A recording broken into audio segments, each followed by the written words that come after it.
झाड़फूंक के शक में किसान की गला घोटकर हत्या, दोनों आरोपी गिरफ्तार। नरसिंहपुर पुलिस अधीक्षक ऋषिकेश मीणा ने थाना गोटेगांव पहुंचकर प्रेस कॉन्फ्रेंस कर हत्या का खुलासा किया। नरसिंहपुर जिले के मुंगवानी थाना क्षेत्र के ग्राम रोहिया पट्टी में झाड़फूंक के शक में दो भाइयों ने मिलकर एक किसान की गला घोटकर हत्या कर दी। पुलिस ने 12 घंटे के भीतर दोनों आरोपियों को गिरफ्तार कर लिया है। हत्या में प्रयुक्त गमछा भी आरोपियों की निशानदेही पर जब्त किया गया है। शुक्रवार को आरोपियों को न्यायालय में पेश किया जाएगा। घटना 3 सितंबर की रात 4 सितंबर की सुबह के बीच टुल्लू पोखरा हार स्थित खेत की टपरिया में हुई। जानकारी के अनुसार मृतक नेत्राम पिता दसरू गोड़ अपने खेत की टपरिया में अकेले रहकर खेती की रखवाली करता था। गुरुवार सुबह उसका बेटा हरप्रसाद खेत पर पहुंचा तो उसने पिता को मृत अवस्था में पाया। गले पर गला घोटकर स्पष्ट निशान थे उनके गले पर। सूचना पर पुलिस मौके पर पहुंची और प्रारंभिक जांच के बाद हत्या का मामला दर्ज कर जांच शुरू कर दी है। जांच में सामने आ गया है कि मृतक नेत्राम झाड़फूंक का काम भी करता था। घटना से पहले मृतक ने गांव की ही गोदियाबाई से मुलाकात कर रात को मुर्गा लेकर आने की बात कही थी। इसके बाद से ही वहां टपरिया में था। संदेह के आधार पर पुलिस ने गांव के ही रामकुमार और उसके बड़े भाई रामगोपाल की तलाश की। पूछताछ में दोनों के बच्चों ने बताया कि 3 सितंबर की शाम रामगोपाल नागपुर से लौटा था और रात में दोनों घर पर नहीं थे। किस मामले को लेकर आज ये प्रेस वार्ता की गई? कल 4 तारीख को अर्ली मॉर्निंग हमारे पास सूचना आई कि रोहिया पट्टी थाना मुंगवानी के अंतर्गत जो गांव आता है वहां पर एक व्यक्ति की झोंपड़ी में डेड बॉडी पड़ी हुई है।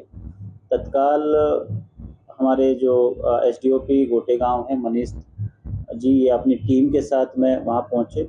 पूरे घटनास्थल का मुआयना किया, जो बॉडी है उसका इंस्पेक्शन किया और अपने बल के साथ में पूरे जो सीन ऑफ क्राइम है उसको प्रिजर्व किया। सीन ऑफ क्राइम के इंस्पेक्शन से और जो बॉडी है उसके परीक्षण से ये चीज़ सामने आई थी कि वो एक नेचुरल डेथ नहीं है, गले पे कुछ स्ट्रेंगुलेशन के निशान हैं। तत्काल उसमें हमने जो पूरा सीन ऑफ क्राइम है उसको साइंटिफिकली और गहराई से जब चीज़ें जांची तो ये चीज़ प्रमाणित पाई गई कि वो जो मृतक है नेत्राम गौड़, उसकी गला घोट के मृत्यु की गई है और मर्डर किया गया है।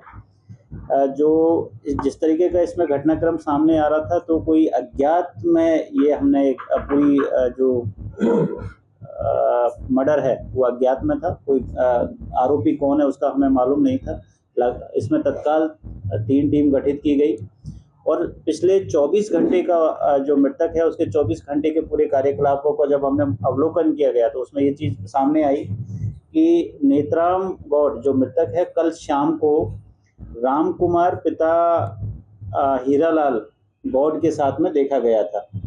तो एक जो हमारी लास्ट सीन थ्योरी होती है उसके आधार पर हमने रामकुमार पिता हीरालाल गौड़ को कस्टडी में लिया, उससे पूछताछ की गई तो उसने ये कन्फेस किया कि हाँ उसने मर्डर किया है और साथ में उसके साथ मर्डर करने में उसका भाई भी शामिल था, रामगोपाल गौड़। पूरी घटना के पीछे जो मोटिव, जो घटना कारित करने का कारण समझ में आया और जो डिटेल्ड इंट्रोगेशन रिपोर्ट में जो निकल के आया वो ये है कि जो रामगोपाल गौड़ है नागपुर में रहता है और कुछ महीनों से उसकी वाइफ उसके साथ में नहीं रह रही है।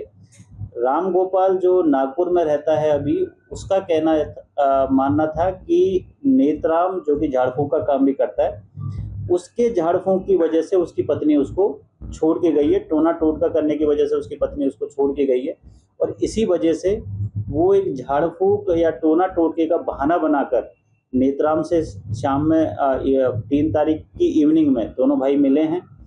साथ में कुछ इनके बीच में पार्टी भी हुई है और उसी पार्टी के दौरान जैसा कि ये पहले प्लान बना के आए थे कि इसकी वजह से मेरा घर टूट रहा है, फिर इन्होंने मौका लगते ही उसका गला दबाकर उसकी हत्या कर दी। दोनों भाइयों को हत्या कारित करने के बाद में दोनों भाई वहाँ से फरार हो गए।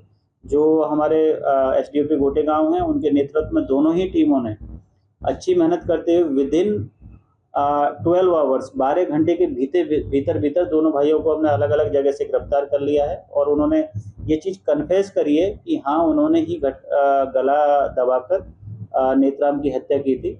इस पूरे प्रकरण में जो टीम है उसको मेरी तरफ से इनाम दिया जा रहा है।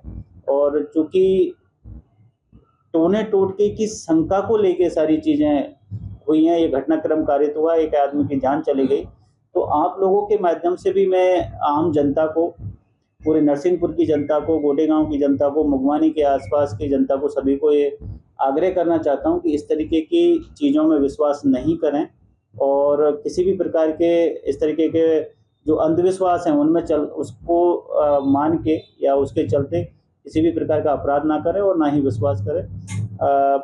अदरवाइज आपको कई बार इस तरीके की घटनाएं हो जाती है, पछताना पड़ता है। पूरे प्रकरण में हम इसको स्पेशल मॉनिटरिंग करेंगे और इसमें अच्छी से अच्छी, कठोर से कठोर सजा दिलाने की हमारी इसमें प्रयास रहेगा।